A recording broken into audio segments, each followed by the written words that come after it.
เข้าใจ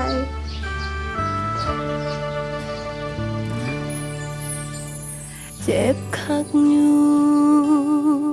แต่เขาบอกว่าสิเฮ็ดจังได้ก็เจะของหักพันจนเบิดหัวใจคงเฮ็ดได้แค่เอาใจซอยเรื่องเฮานั้นเขาสิเก็บให้ลึกสุดใจสิจื้อสิจำเบิดสุอย่างเอาไว้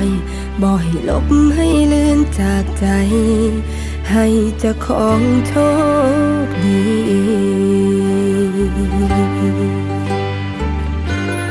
ก็เป็นอย่างเขาเข้าใจไปโลดไปบ่ต้องห่วงอย่างไรก็เป็นบ้าปวงคงบ่ฮอดตายดอกดีบ่เป็นอย่างเขาเข้าใจที่จะของไปในเมื่อนี้ขอบที่หลายที่ยังเข้ามาห้องอ่านใจที่มันมิดสิดีให้ใครมีความหักพอดีไปนอนบ้านจาหลอดมากจ้ะ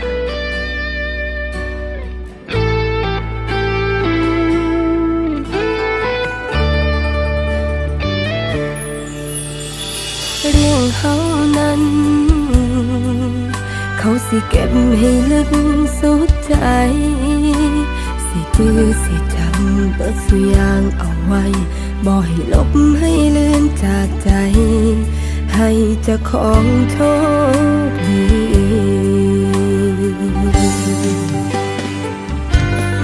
ก็เป็นอย่าง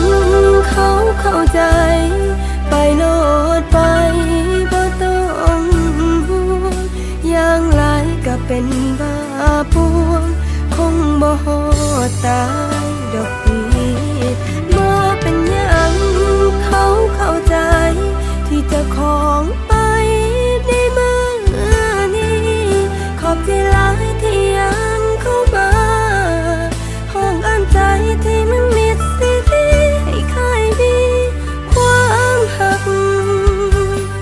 บ่เป็นอย่างเขาเข้าใจไปโลดไป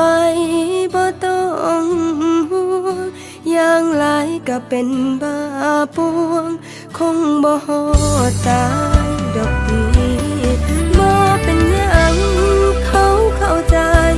ที่จะของไปในเมื่อนี้ขอบที่หลายที่ยังเข้ามาห้องอ่านใจที่มันมิดสิดีให้ใครมีความหักจะของไปโลดไป